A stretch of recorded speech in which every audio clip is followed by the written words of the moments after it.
Welcome back to JRL Golf Academy. In this episode, I was able to do an interview with none other than Rick Sessinghaus. Rick Sessinghaus is the mental coach and swing coach to Colin Morikawa, who's now on a 21 streak cuts made on the PGA Tour.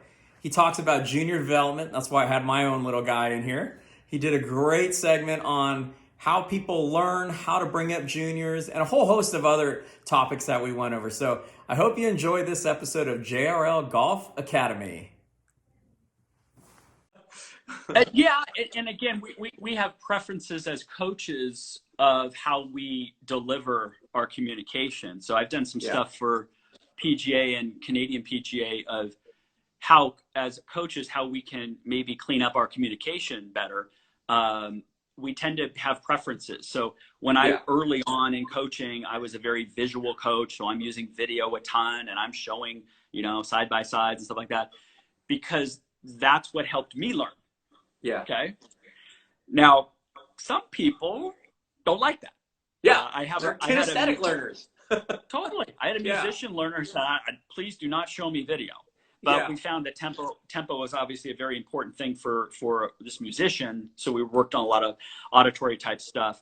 And even now in the day and age of TrackMan and stuff, we have information. How is that student processing the information could confuse them, which now changes their state, by the way. I haven't seen too many great players who are confused over the ball.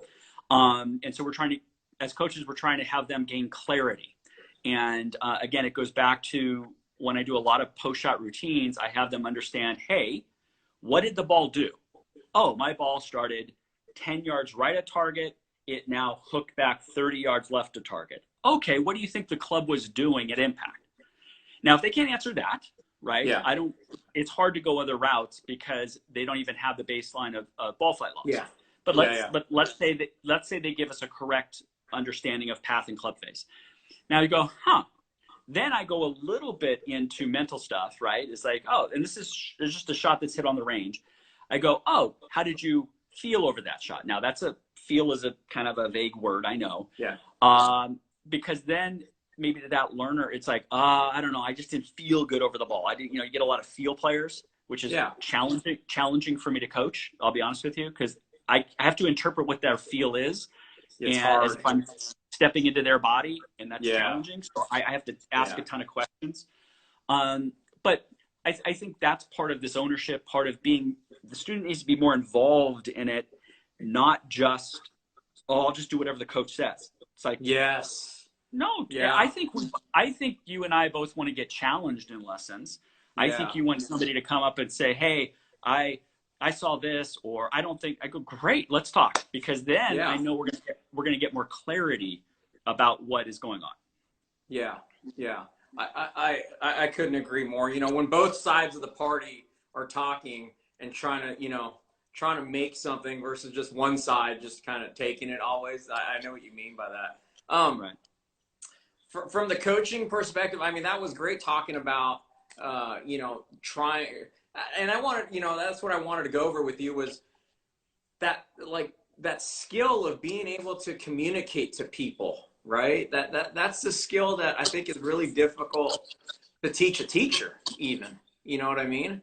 What other kind of what have you discovered, in terms of trying to process information and give it to somebody else? What else have you found that is helpful?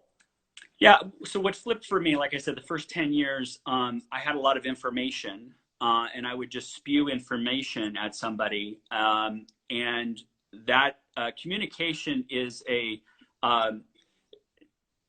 response you elicit. So if I say, and I joke a lot about, I talk about my son, and I say, hey, Grant, I need you to clean your room. And then he doesn't clean his room. And then I get more and more mad. Grant, clean your room. And he still doesn't do it. And I say, Grant, clean your room. And he goes, oh, you meant now? So he was hearing me, but I didn't communicate that the urgency needed to be now, right? So some of it is that we think they're hearing what we want them to hear, and they're not, okay? Yeah. So I've changed giving a lot of information to shifting to asking a lot more questions, okay? Now I'm trying to make it an experience for them. And I do want to know how they're processing it. I want to know how that drill just felt. I want to know, because sometimes if they've done the drill 3 times and I go, I go, coach, I go, that's not what I wanted out of that drill. I wonder what's the disconnect. And they go, I don't like this one, or this feels weird. I better be ready to put another one in there, another drill or another seam. But if I don't ask the question and they just get more and more frustrated and they're beating balls and you can just see steam coming out. So like that, now they're not in a good learning state anyways. But I made that mistake early in my career. And now I flip it and ask a ton of questions. I try to get immediate feedback from them. You and I can see a ball flight and we can see patterns quickly. Yeah. But I don't know how they're processing the shot. So I ask a lot more questions now, which I think has helped me as a coach. Your son's name is Grant? Yes. Grant, come here.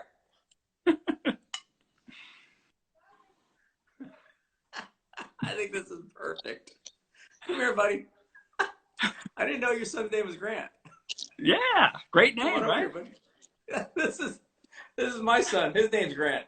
And I was yelling at him last night as well to go clean his room. Say hi, Mr. Sessinghaus. How you doing? I'm seeing your game keeps getting better and better. You're doing great. Thank you. I think this is a perfect point to ask you.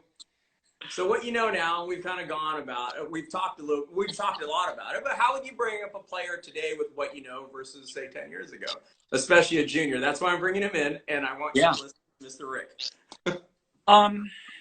Yeah, I think there's some challenges out there, and I don't want to get too much into the specialization and stuff. I got to play a lot of sports. I know Colin played basketball and baseball, and then I think he made a decision about 11 or 12 to just do golf only. I think playing other sports is quite beneficial for many reasons, and even just being on a team, and that's weird for golfers to hear, but you know, John, how many of we get these junior golfers who want to play college golf? They do get to play college golf, but they have a hard time being on a true team with structure, and the coach is telling them when to show up to 6 a.m. yoga class, and they can't deal with some of the structure. So having being in some form of a team environment as a kid, I think is very, very important. So if somebody's super serious about golf, I said, yeah, maybe specialization should start at 13 or 14. But I think they should have that other knowledge. I think, you know, it's cliche to say, hey, make it fun in lessons. But I think what I like to do is to challenge young players with competition. So that's another thing that I do a lot when I take them on the golf course. It's kind of like pretty much every lesson, it will finish with a competition against me. And Colin has done that since the age of 8. And I want to see how they embrace challenge. I want them to see challenge as fun. I want them to see that if they lose, it's okay, I can learn. And so I've stressed a lot more of what's something called growth mindset now, is just being able to learn, is instead of, oh, I lost, I'm bad, I'm never going to get this, which is a fixed mentality. And I think there should be a balancing act of how we develop the junior golfer. I know, like you and Dan Martin do a great job with the California Junior Tours. You provide a safe environment for these juniors and parents, and you're putting a good example to the parents of how they should behave. And in that safe yet challenging yet competitive environment, I think helps having the fun and helps looking forward to the next tournaments and so on and so forth. So I'm not big into how you should develop them mechanically or anything like that. I think there's a lot of different ways to swing a golf club. I think the creative side, I think allowing them to try different things. I know when I grew up in any sport, you know, shooting hoops, I'm by myself just doing a bunch of different things. And I didn't have a basketball shooting coach, but you try to find out what works. I think that creativity is getting lost a little bit in our game. We have all these great tools as coaches, but I don't want to box people in early that it's okay to be able to hit different golf shots and experiment a little bit more. But I think as coaches, I know you've done this, Dan's done this, myself, you set an example for these parents of how to behave with their their children. Okay. Now I have 3 children. I understand you want what's best for them. Yeah. So sometimes what's best for them is for them to fail. Sometimes what's best for them is to struggle. Sometimes what's best for them is to come home and not be happy and say, hey, Dad, I want to go practice tomorrow. Great. Okay. And so sometimes as parents, we protect too much. And then we already know that plenty of the parents who are involved negatively. And I don't mind if somebody wants to question me and question what I'm doing, please go for it. Okay. However, it becomes quite detrimental to that 12, 13, 14-year-old who's still maturing of dealing with when Dad yells at me after a US Kids or a California Junior Tour event. And I'm now processing, why am I getting yelled at for something that was supposed to be fun? You know? And so, I mean, that I think that's really important from a development standpoint, having other hobbies to do, and I always want somebody who's very self-motivated, or we call it intrinsic motivated, is they do it because they love it. They love the challenge of it. They love being around their friends. They love being at these tournaments.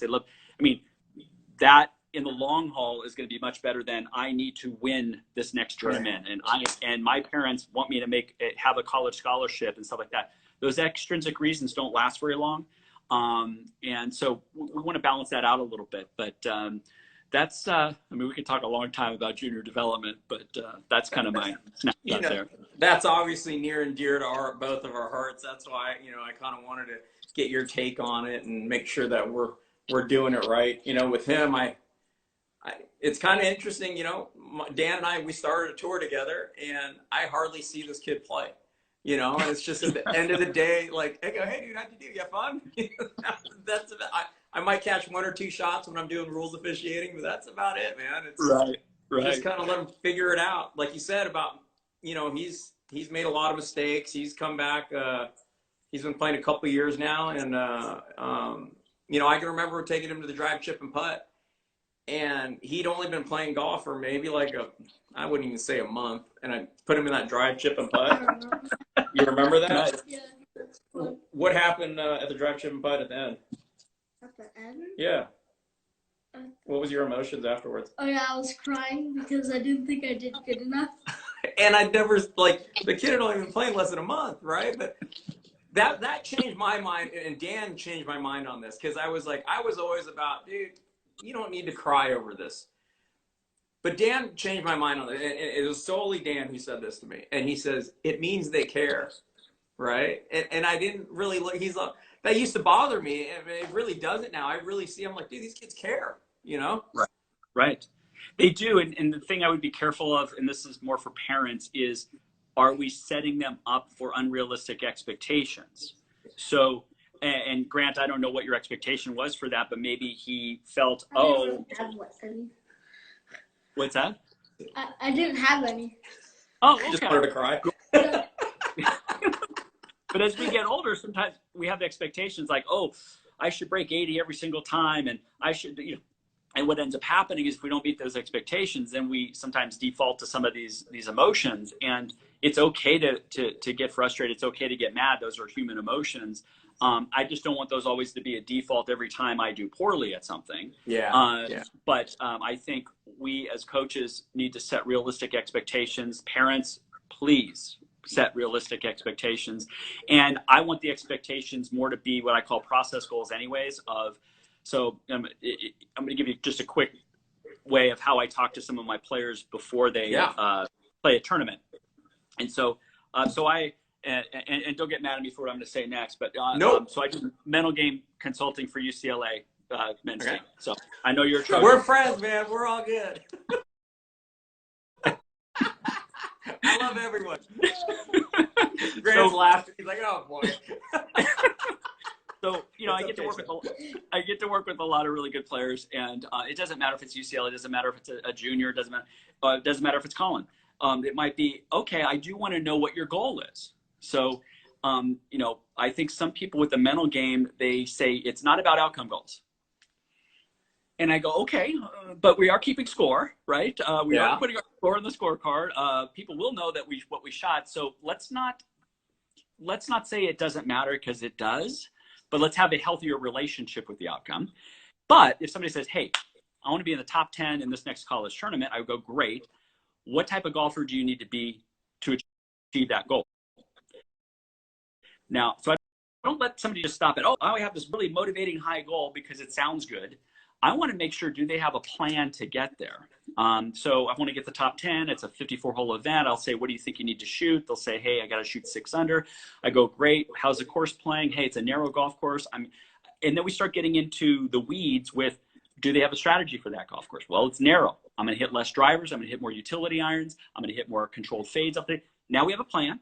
And then I ask, what type of person do you need to be on the golf course? And they go, what do you mean? I go, how do you want to show up on each shot? Oh, okay. Well, I think it's really going to be important for me to be patient at this tournament. I really think it's going to be important for me to focus. Now we get back closer and closer to what they need to do on a shot-by-shot basis. So what are you committed to doing in your pre-shot routine? Oh, Rick, when we did that visualization exercise last time, I am committed to seeing my shot with as much clarity as possible, and I step into it with a creative mindset. Now we got something, right? So we took an outcome goal. We understood a little bit of some strategy. We brought it down to what they can do on a shot-by-shot basis. Now, that discussion can obviously be 15, 20 minutes long because I want somebody to have a lot of clarity of what's in their control. But I do want people to embrace competition and embrace an outcome and say, hey, I want this. I want this. Yeah. But they have to have a plan to get there. And not all players do. Yeah, it's interesting. I had a player play on the European Tour, and he loved getting to that point you're talking about, like where he's on the back 9 and he's got a chance to win, right? So with 9 holes to go in a championship of 72 holes, he really cherished that part, but he hated the other stuff that like led up to that point. I'm like, dude, that's the part that you need to focus on. Right. You don't get that chance to win without doing this other stuff. Correct. Yeah. In flow research, the struggle happens before the flow. So you have to have a little uncomfortable feeling before you get into peak performance.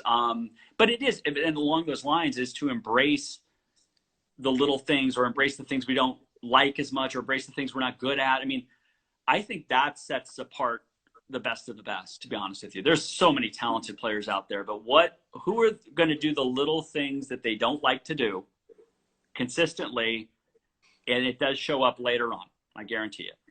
You hear that? he whispered. Sorry, Grant. I didn't want he just whispered. He goes, putting. But how can we look at putting in a fun, creative way? You try to beat Dad? Some money? Yeah. See, there's some motivation, right? So let's change the goals and change the motivation, and then you'll look forward to doing some practicing and stuff like that too. Absolutely, absolutely. I love that, Rick. Rick, that's amazing stuff that you're doing. I'd love to go bother you when we finally get out of our home gym. Time together. Man, this is really, really good stuff. Let's take some questions. There's been a lot of people watching here. Can you take a couple questions? Of course. All right, let's see this. I know there was one from Magali, who I'm a big fan of, and she asked here, how do you channel the transition from the teenage years to now with growth spurt and emotional changes? Yeah, that's a great question. And I think so I had this conversation, they were talking about, Colin's development. And I said, one of the biggest challenges for junior development is the physical stuff first. And so you get somebody who does go through a growth spurt and they shoot up 6 inches in 9 months or whatever it is, craziness, is as coaches, we have to pick up on that quickly because we now know dynamics of posture and swing are going to change, but we got to get properly club fit. We have got to do things that are going to help that awkwardness or that transition. So the physical stuff, I think, with now a day and age of a lot better junior equipment, I think is easier than it used to be. But we have to be able to be aware of that. I think the other part is when you introduce like physical fitness part. So with Colin, it was about 15 or 16. I had to get an assessment, do some stuff. Part of his swing patterns were because of some physical patterns. So he had, let's say, well, I know he had a weak left glute muscle, and that created him to slide his left knee a little bit past his ankle, which made him dip and then get the club under play. And he used to draw the ball a lot. Well, people don't believe me that, because now he hits nothing but cuts. But he physically, I probably wouldn't be able to get him to cut a ball then, because his core wasn't strong enough and his physical part wasn't the correct structure for that. So that's one thing we do have to look at is junior development. Oh my gosh, they're so flexible, but they don't have sometimes enough structure of strength and stuff.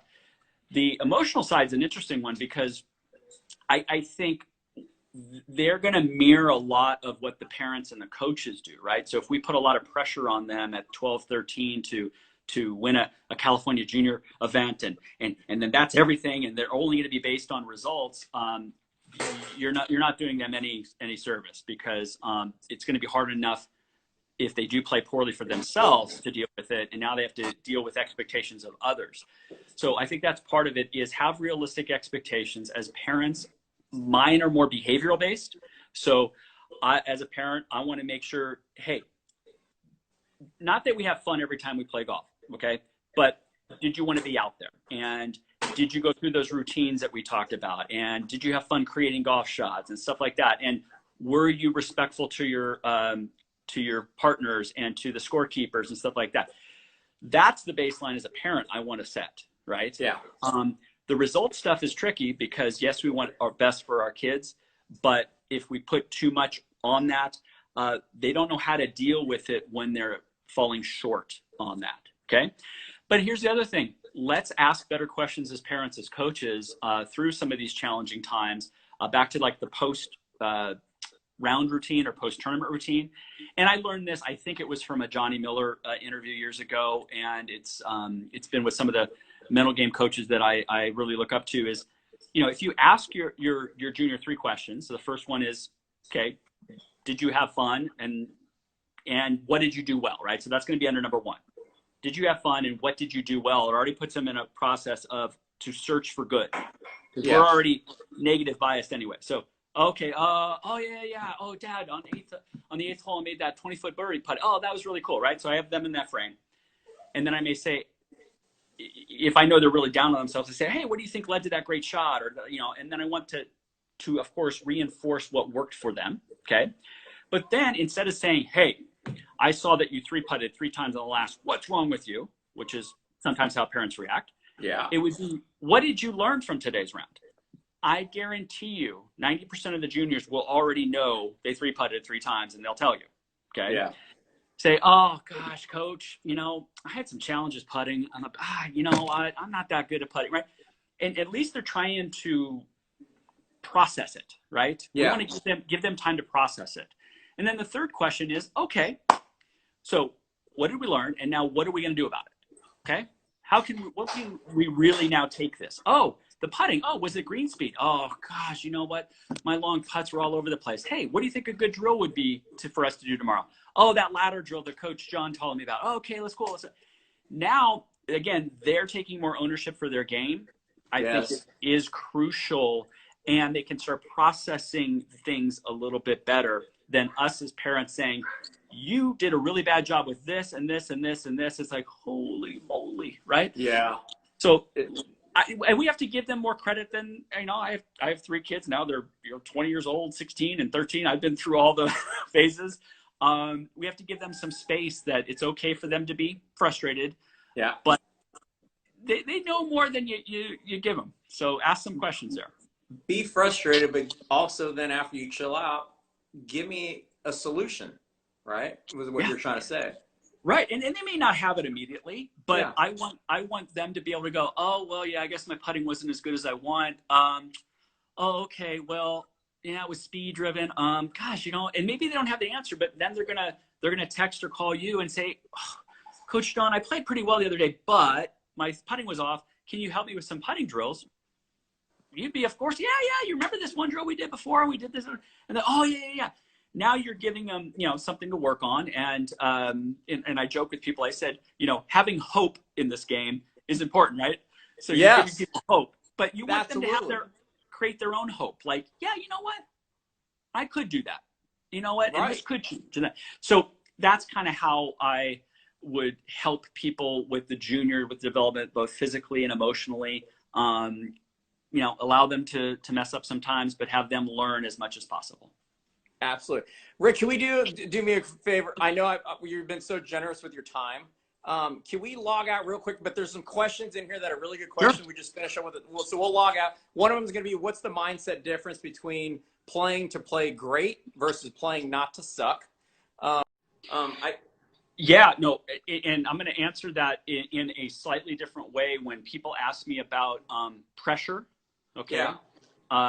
And that sometimes that then triggers what those two answers are, right? Yeah. And so if everybody would imagine they're on the first tee right now, and I ask them, okay, what are they focusing on, right? Now, the next thing would be, is pressure good or bad? Okay, that's the first thing you as a player have to understand. Yeah. The best of the best would interpret pressure as something that is good, something that helps them focus, something that they're excited about, something. So our interpretation of the situation is everything. Okay. Yeah. But I have some people that say pressure is bad. Oh, I don't want to screw up. So the first thing for all of you is, let's interpret when we feel pressure as something to be excited about. Okay. This is cool. This means something to me. I can't wait to show how I am right now. Blah, blah, blah, blah. Right. So the first thing is that, because we will default into nervous energy, and nervous is neither good or bad until you put a label to it. So I could be nervous of don't screw up, which is a form of anxiety of the future. Oh no, don't, oh my God, let me just get this ball airborne. There's people watching, oh, blah, blah, right? And now I've amped up and grip pressure changes, right? Or we could look at it, oh, I'm nervous. Cool, that's a signal I'm excited and I can't wait to play today. So we have to interpret these signals differently and create a different meaning for them. Yeah. And that's what I try to do with a lot of players, because we want people to be honest with us and say, hey, I was nervous, Rick, and I was thinking about, man, don't screw up. Okay, let's talk about that. Okay, next time we're in the situation, tell me what you want to occur. Oh, well, right. And they still have a hard time defining that. You know, an exercise I do in the course a lot, which shows me a lot about their mindset, is basically kind of right before they're about to hit, I said, hey, what does a good shot look like here? Seems like a pretty simple question, right? Yeah. But most of the time I get, well, Rick, I don't want to go in that left bunker. And I go, I believe I said, what does a good shot look like here, right? But people are already zeroed in on what they don't want and the threats, that they have a hard time seeing what they want. Yeah. So I deal with that early in a pre-shot routine, by the way, before they've even picked a club. I said, okay, what don't you want? I don't want to go that left bunker. I don't want to go long right because that'll short side myself. Okay, good. You've told me all what you don't want. Let them get it out. Yeah, got it out. Yeah. Now, based on those elements, what's the best shot for you to play based on that lie in the wind and hole location, stuff like that? Tell me. And now I'm starting to narrow their focus of what they want. That's one tool I use in pre-shot routines. I say, okay, let's talk about all the crap you don't want now. But I'm going to be narrowing you now to what you want here quite quickly.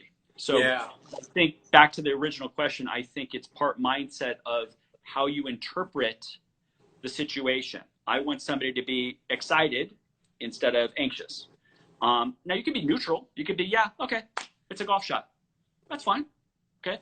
But we want to be in more what we call resourceful states. Okay. That's back to my performance state idea, to allow myself to potentially play my best golf.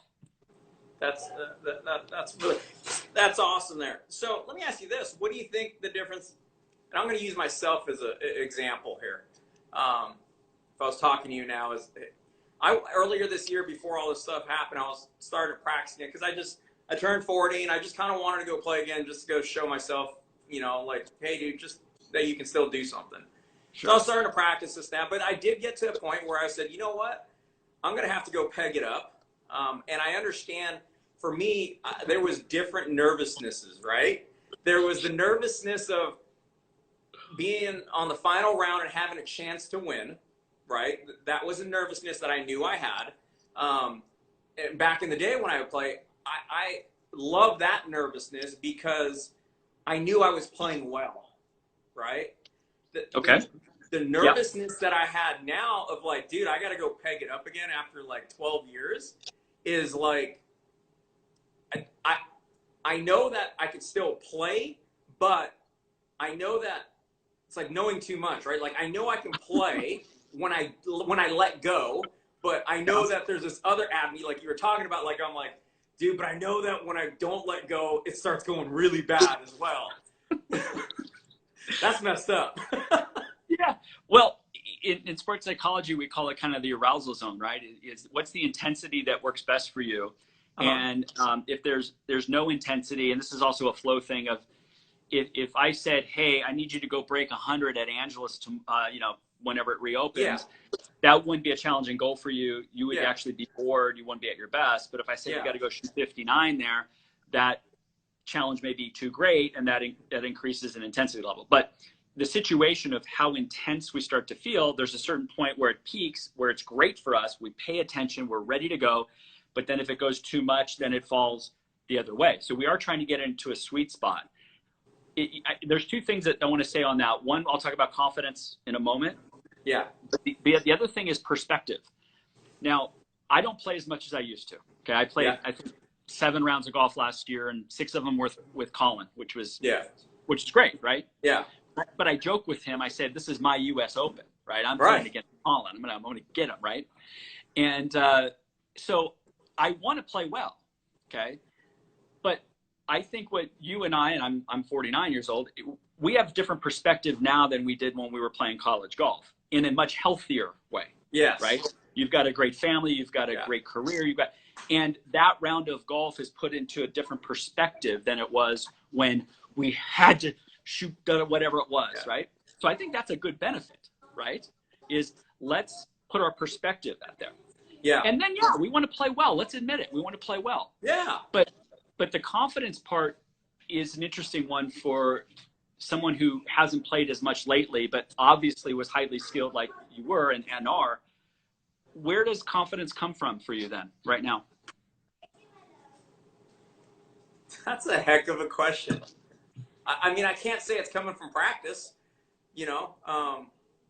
I can't say that. The only thing I can go by, the only confidence I go by is like having more knowledge now about things like this. So you're talking about like, I can be a lot more patient with myself, I guess, on the course, and understanding that there's going to be ebbs and flows, and just because it's not going your way, it just hang in there for a little later in the round or something. I think that's the only confidence I can go with right now, and understanding way more ball flight than I ever did when I was playing. I mean, when I was playing, I didn't know ball flight. I just saw a shot and was like, okay, this is what I'm going to hit. But I think that's some confidence as well. So I believe confidence is at the core of the mental game. Okay. And so when somebody is confident, they tend to focus better. They tend to actually bounce back after poor shots better because they're confident that they can hit the next shot. So confidence is kind of overriding one. Yet, when I do ask the question about where do you get confidence from, the number one answer usually is results. Well, if I just hit a good shot, I feel good about myself. If yesterday's round was good, I'm confident. Okay, I get that. That's the number one answer. Next one is usually practice. Have I put the time in, right? I practiced a lot. I feel good about my game. That's confident. But you and I don't practice at all. You and I don't play a ton of golf. So we have to get it from other areas. And I would say number one for you would be experience. You've played great golf for a long time. And it's like riding a bike. I do believe. We're talking about motor learning. You're going to go back to patterns you already know how to do. Yeah. Okay. Yeah. So if we have those experiences and I have you replay some of those great rounds you've had, you go, I know how to do this, right? Yeah. So past experience. And then the next thing I just did was self-talk. Proper self-talk, all you juniors out there and all you players out there, careful of the critical self-talk, right? Doesn't mean we always have to be positive, but we certainly want to minimize some of that negative critical chatter. But confidence is basically, if I said, hey, John, have you ever hit this shot successfully before? 99.9999% of the shots, you could, of course, say yes, right? Yeah.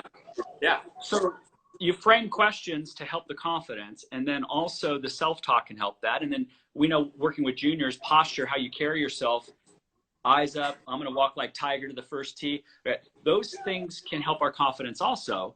And we have these things that are element. And then the other thing is, let's look forward to just playing some golf, right? Yeah. Whatever happens, happens. And in the perspective of back to the learning, kind of the learning model of I'm always going to learn. And you got to admit, when you go tee it up a little bit, there is that little pump going on, right? And that's cool. That's cool.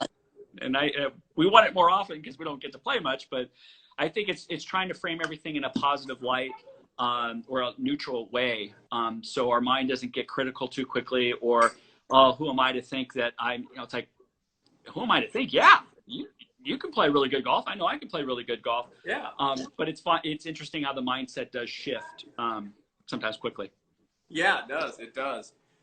Ethan Chen had a question here. How do you stay mentally focused after hitting a bad shot? Kind of, you went over that, but he's after I've broken the club across my knee, is that? Yeah, after that point. So, but here's where everybody's different, and it doesn't mean you have to be happy. Okay, I joke with a lot of players. Oh, I just pumped it OB on number 1. Golly gee, that's okay. Rick told me I should be positive. That's ridiculous. Okay, that's being in denial. Okay. Yeah. But there's what we call intensity of an emotion. Okay, is I would first say it's okay to have what we call a negative emotion. So I hit a poor shot. Now I used to be very high on the scale, frustration, anger. But now when I hit a poor shot, I'm disappointed. Disappointed is not a positive emotion, everybody. But I can deal with being disappointed on a golf shot. Being angry took me a long time to recover. Next is what we call the duration of the emotion. How long does that emotion stay with you? Tiger, you used to get pretty fired up, right? Yeah. He was winning majors getting fired up. Yeah. And slamming clubs down. But he had something that... his skill of processing the shot, even if he got mad, and the duration was, well, I don't know, him and his dad talked about 10 seconds or whatever, maybe 10 steps or whatever it is. It was 10 steps, I think. Yeah. 10 steps. He had a way to process the shot to where it emotionally did not stay with him. Yeah. I used the post-shot routine as a way of learning from the shot and saying, I wonder why that ball went left. Instead of, you suck, Rick, you can't hit a damn drive, da-da-da.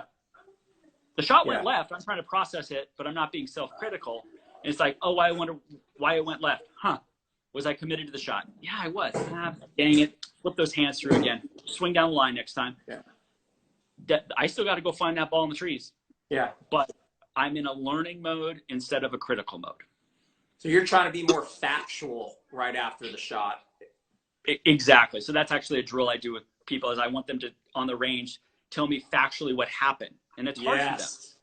Yeah. So they'll hit an 8-iron and let's say it's a 150 sign and it goes 20 yards left of the 150.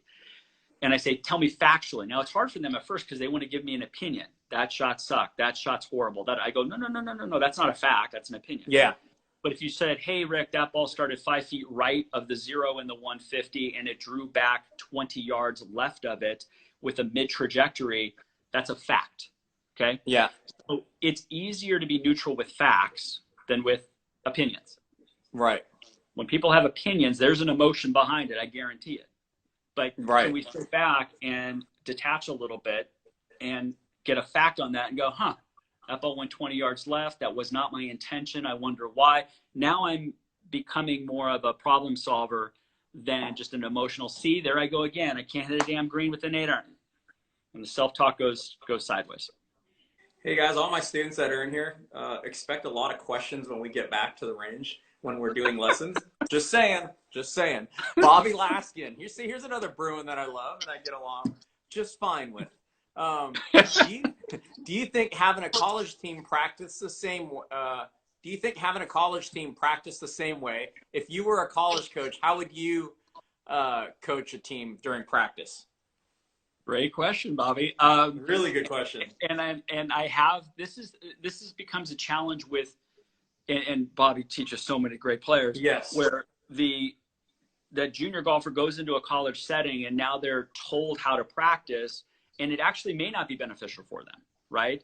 Bobby or you or me may already have good practice structures for them. And now it's being taken away. So my short answer is no, I don't believe they should all practice the same things in the same way. I do believe there should be time for team practice that is based on competition.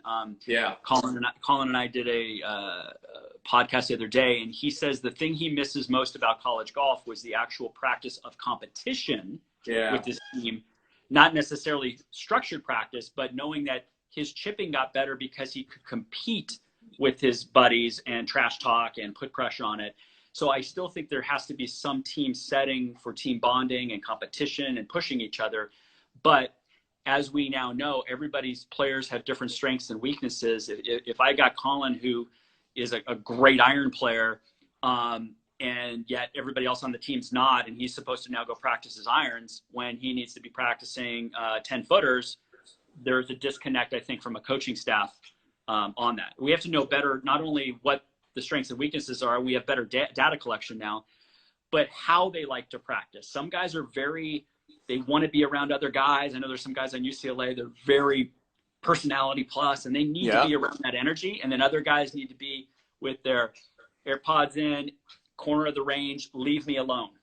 And they should do that too. So hopefully that answers that question. No, that does. I mean, full disclosure, like when I was in college, that was the one thing I didn't really dig.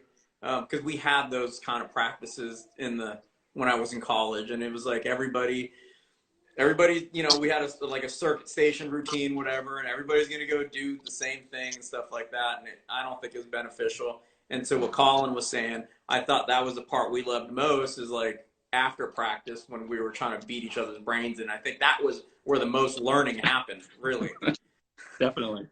Yeah. So, hey, Rick, I can't thank you enough for doing this, pal. Thanks for asking me. I hope you had a good time, and I hope to be able to kind of have you back on in the future, because I mean, we could cover so many things, and you're so versed in all this, and I truly can appreciate and respect that. You know, you're on the teaching side of things, you know, swing mechanics, but you're also like so far ahead with this mental stuff that is very important to the full performance. And that's what all these coaches that I've been seeing, you know, especially the tour coaches, they get it more than maybe just the regular guy sitting there hitting on or teaching on the range, is that they've got to balance so many different things with a player on tour. And it's not just the swing, and it's a lot what you're doing there about getting the performance right, and getting all the spokes on the wheel, as to say, to get them all balanced out. So I can't think. Could you please let people know how they can find you on social media and where you're teaching when you're not with Colin on tour? Sure. I still get to teach up at Shoal Canyon Golf Course up in Glendale, cool little executive course, do a lot of my on-course lessons there.